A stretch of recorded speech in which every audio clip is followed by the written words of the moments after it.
Au Congo, il y a beaucoup de possibilités, mais le gouvernement congolais doit accentuer sa capacité de réaction par rapport aux questions économiques.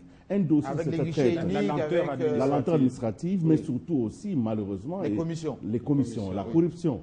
Il y a les derniers dossiers, je crois qu'il pourra...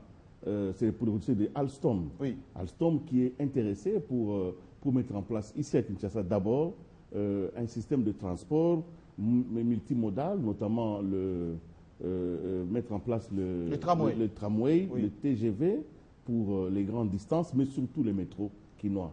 Et à Alstom, on nous a même fait une démonstration en nous montrant l'ensemble des structures de la ville de Kinshasa, comment on peut placer ces différents transports. Absolument, d'ailleurs, c'est donc une demande réelle. Ils sont en avance par rapport à cela parce que... C'est le premier dans le monde aujourd'hui. Oui, Alstom, c'est le premier d'ailleurs. C'est une demande réelle. En Égypte, ils sont déjà en avance. Alors, il faut que le Congo soit à la hauteur. Oui. Le Congo soit à la hauteur de cela. Alors, il faut qu'on change de sujet très rapidement. Oui, très rapidement, parce que voilà, on a pris la stabilité de la RDC d'abord. D'abord. Donc, il faut que on n'a pas beaucoup parlé en 2016. Il faut que la République... Non, non, ça, c'est de la masturbation intellectuelle qu'une certaine presse fait, comme elle l'a fait avec le passage de John Kerry ici. On a tenté de lui faire dire ce dont il n'était pas question dans ses échanges avec... Parce qu'on a même vu à Kinshasa qu'on disait Hollande a donné le nom du Premier ministre. Rien du tout. Ce qui préoccupe la France maintenant, c'est sa stabilité économique. Hollande est en train de battre de l'aile. C'est juste ça. Et pour ça, la France a besoin de partenaires de grande taille comme la RDC. Mais ce que je voulais dire par rapport à la stabilité de la RDC, c'est que des occasions comme ça, celles qui font de la RDC cette jolie femme dont tout homme a besoin, ne viennent pas tous les jours. C'est le moment que le Congo en profite. En profiter, c'est-à-dire du win-win, le gagnant-gagnant. Il ne faut pas que l'on reçoive n'importe quelle sollicitation de la France, de l'Afrique du Sud, des États-Unis. Il faut, c'est vrai, ces entreprises viennent pour investir au Congo, pour leurs intérêts. Nous, on doit imposer nos intérêts. Nous avons aussi nos secteurs prioritaires dans lesquels nous savons... On nous reproche aussi de ne pas avoir des dossiers bancables. C'est ça le problème. Il y a beaucoup d'argent qui sont là au niveau de l'Union européenne, même au niveau de beaucoup de banques, mais chez nous, on ne trouve pas des dossiers bancables. Non, mais le problème, c'est d'abord... c'est d'abord tous ces pays que quand ils viennent plutôt chez eux, il n'y a pas du tout respect des droits de l'homme, démocratie, tout ça. Ce sont des idéaux, les idéaux, on ne les atteint jamais. Mais alors, au lieu de venir traiter avec nous d'égal à égal, par rapport aux objectifs, on vous dit non, chez vous, il n'y a pas de droit de l'homme. Non, ça doit cesser, étant donné qu'il n'y a aucun pays au monde qui peut se dire j'ai atteint le seuil du respect des droits de l'homme, de la démocratie, de la bonne gouvernance. Ce sont des idéaux. Mais c'est que j'ai fini par là, j'étais en train de dire que quand ces investisseurs viennent, quand ces projets viennent, on doit leur donner les priorités en termes d'investissement pour le Congo et pour le bien-être des Congolais. Dans quel secteur vous devez investir pour que les Congolais aient du travail? Dans quel secteur et dans quelle province, dans quel pays vous devez... Nous nous rendons... C'est pas à eux de choisir. C'est pas à eux de choisir. Malheureusement, nous nous rendons compte que quand un investisseur arrive, qu'il soit chinois, français ou américain, il préfère être au Katanga et à Lubumbashi. Aller à l'Équateur, aller au Kasaï oriental, à Kabeka Mwanga, aller à Bongandanga, c'est un problème. Donc, nous devons désormais comprendre que ce sont eux qui ont besoin du Congo. Le Congo doit aussi apprendre à poser ses préalables. C'est ce que j'allais dire d'ailleurs. Je le complète de manière beaucoup plus pragmatique. C'est que notre gouvernement devra éviter de basculer dans cette faiblesse qui consiste à laisser les étrangers venir choisir ce qu'ils veulent dans notre pays. Choisir les minéraux de leur choix ou je ne sais pas quoi. Je crois que c'est une faiblesse. 50 ans, 60 ans après les indépendances, je crois que nous ne pouvons plus continuer à vivre ou à survivre sous la dictée coloniale. Mais je voudrais préciser en disant, pour être plus pratique, que par exemple, pour ce qui nous concerne maintenant, ce qui est prioritaire pour nous, c'est le social. Ça veut dire que les Congolais doivent manger. S'il y a des investisseurs qui viennent, nous leur disons, vous êtes les bienvenus. amenez-nous des bateaux pour la pêcherie industrielle. Parce qu'il y a beaucoup de gens qui meurent d'AVC au Congo à cause des vivres frais importés, congelés, je ne sais pas, en bobin, qui mettent des années et des années. Alors que le fleuve Congo a des poissons qui meurent de vieillesse. En tout cas, si on peut orienter les investisseurs dans ce secteur-là, je crois que ça intéresserait beaucoup plus notre population. Il y a un dossier de Bukangalonzo. C'est pour cela que j'encourage Bukangalonzo déjà, les parcs industriels, où le gouvernement a envoyé du matériel. Ça, ce sont des actions à saluer. Et nous exhortons, parce que vous l'avez dit en début d'émission, nos compatriotes de la diaspora qui sont là-bas, à mobiliser tous ces gens-là, ceux qui ont des capitaux à Paris, à Bruxelles, à Londres. Venez avec des bateaux de pêcherie chez nous. Venez avec tout ce qui peut aider les Congolais à voir des choses vraiment, les bio, comme on dit. Au lieu de surgeler, on en a marre. D'ailleurs, je vous informe que si vous parcourez les chambres froides de Kinshasa pour le moment, il y a les rognons et je ne sais pas quoi qui sont en train de disparaître tout simplement parce que le bateau devait passer par Pointe-Noire à cause de ce problème. Je prophétise que dans les jours qui viennent, vous allez constater que même les chinchards vont disparaître. Donc tout simplement parce que nous sommes dépendants. On doit manger les bio. Alors, juste 30 secondes. Dire à nos compatriotes qui vivent à travers la planète Terre que le Congo, c'est une terre d'avenir. Qu'ils se méfient de tout ce qu'on leur balance comme image sur Internet. On ne choisit que les mauvaises images. Il y a de très belles images. Venez à Kinshasa, vivez avec nous. À Matonga, à la Gombe, à Makampane, vous vous rendrez compte qu'il fait beau vivre à Kinshasa. Ça nous donne une transition maintenant de parler de ces sujets qui défraient la chronique maintenant dans les états-majors ici à Kinshasa. Albert Moleka, d'après aux dernières nouvelles, il ne serait plus en odeur de sainteté à la 13e rue, à Limité, parce que de bonne foi, il avait fait une analyse on ne peut plus claire pour expliquer que c'était une faute stratégique de ne pas se présenter aux élections en 2006. Et si l'UDPS pense aussi le faire en 2016, ça sera encore une erreur, parce qu'un parti doit vivre, doit concourir, etc. Pourquoi on le jette? Pourquoi aujourd'hui il n'a plus le droit de citer à la 13e rue? On dit que c'est maman. Enfin, maman que tu veux pas. Bon, je ne saurais pas me permettre, surtout qu'il s'agit de la maman, vis-à-vis du respect. La parenté. Oui, enfin, c'est ce que les gens disent. Vous rapportez. Dû à la maman. Tout à fait. Vous rapportez ce que la rue dit à propos de cette question. Bon, dommage, je ne sais pas si effectivement c'est la maman. Je sais que Maman Marthe, tout comme toutes les grandes femmes, les grandes dames à travers le monde, ont toujours joué un grand rôle à côté de leur mari.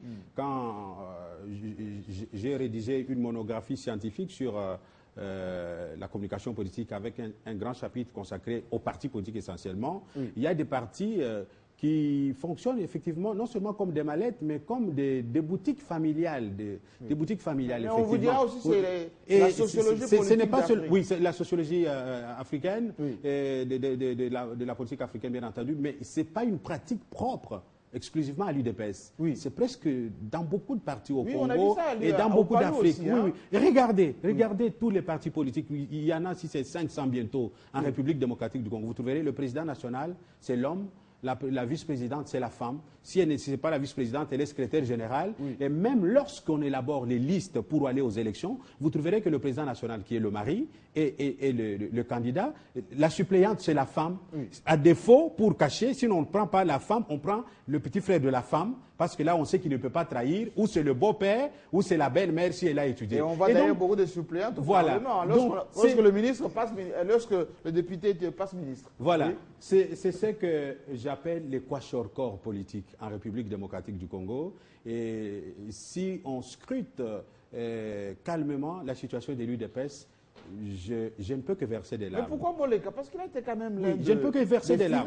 Voilà, c'est ça. Je ne peux que verser des larmes parce que ce parti a mené un combat qui nous permet aujourd'hui de nous exprimer tel que nous sommes là. Des fois, nous nous attaquons à la pratique politique de l'UDPS. Les gens nous taxent de tous les maux, de tous les péchés d'Israël. Bon, libre à eux, mais nous faisons des analyses réalistes et objectives. L'UDPS a beaucoup lutté pour l'avènement de la démocratie. Aujourd'hui, Tshisekedi est malade. Je ne connais pas son état, on ne donne pas suffisamment d'informations là-dessus. J'ai pris qu'il se redresse. Mais qu'est-ce qu'il aura gagné de ce combat? Rien du tout. Regardez tous ceux qui étaient autour de Tshisekedi. Aujourd'hui, ce sont tous ceux qu'on retrouve au niveau de la majorité présidentielle. Ce sont ceux qui, à l'époque, ont traverser la rue pour rejoindre Mobutu et consorts. Voilà.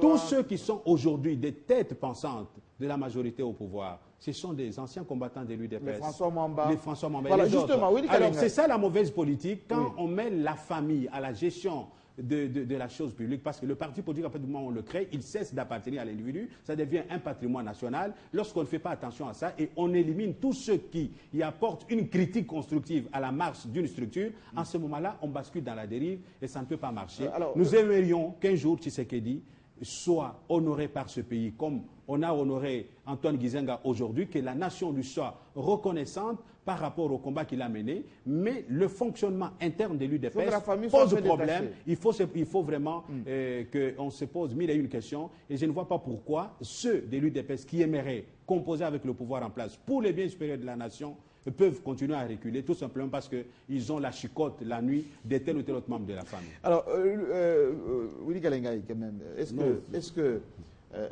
Albert Moleka va subir le même syndrome que Marcel Yaou, que Mwakem? Moi, je pense qu'il faut beaucoup tout proche avec Jacques Chabani. Il faut relativiser. Il y a eu un incident et puis il y a eu une décision. Oui.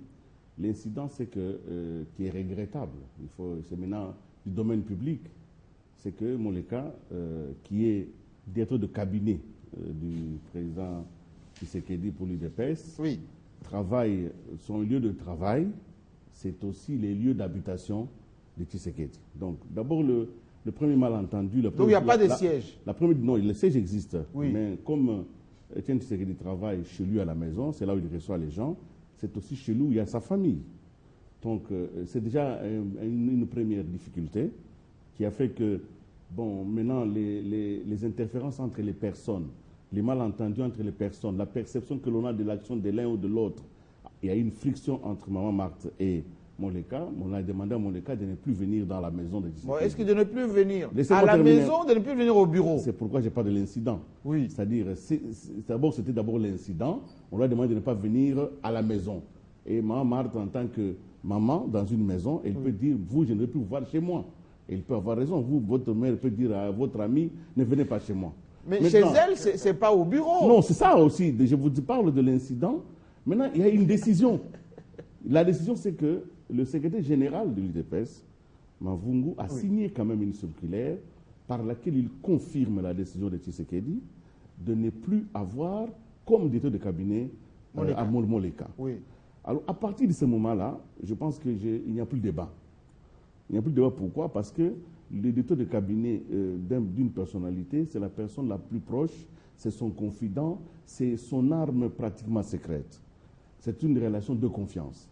Ce n'est pas une crise politique, c'est une crise d'homme.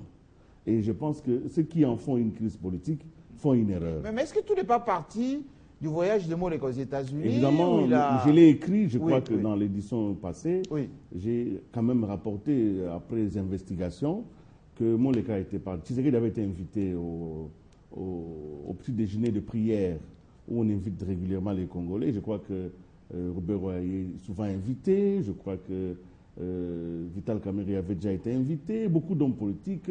Même Jeannette Kabila était invité. Matata a déjà été invité. Les Américains essayent de construire avec les leaderships dans certains pays des relations basées aussi sur le respect de l'éthique et d'une certaine philosophie spirituelle. Ce sont des déjeuners de prière. Tshisekedi n'a pas eu l'occasion de répondre à cette invitation-là. Ce qui fait que son directeur de cabinet est parti seul. Arrivé là-bas, il a eu l'occasion de discuter et de faire des analyses.